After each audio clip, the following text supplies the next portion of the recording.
Ľudia dobrí, čo robíte 9. augusta? Ak nič, tak prídite do malebnej dedinky Brehy, pretože tu sa budú konať remeselné dvory. Zažijete to, čo ste ešte tento rok určite nezažili. Poďte, porozprávam vám vnútri o tom viac.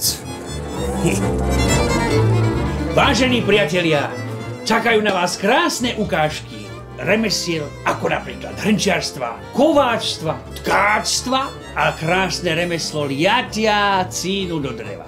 Takže ja verím, že prídete, lebo to tu len tak hoci kde na okolí nevidíte, ale tu v Brehoch 9. augusta to určite uvidíte.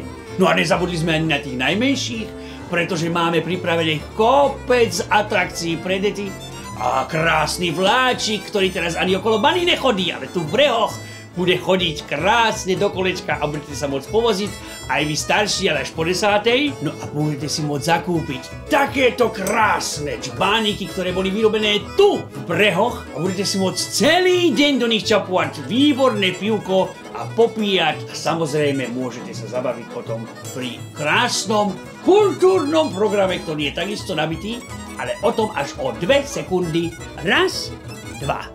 Tak vážení, čaká na vás detský folklórny súbor Brežanček, ženská spevácka skupina Hronka, hity Karola Duchoňa, Koňare z Prešova a veľkým hitom, na ktorom nemôžete chýbať, je Štefan Repka so skupinou Gorals a večer to vyvrcholí krásnou našou domácou kapelou Handel, ktorí sa na vás veľmi tešia a mnoho iných interpretov a skupín a folklórnych súborov, ktoré už teraz pomaly balia, aby prišli 9. augusta, takže verím, že všetci, aj vy, čo sa pozeráte doma, sa tu stretneme. Zdravia vás Brehe a tešia sa na vás, nie že budete doma.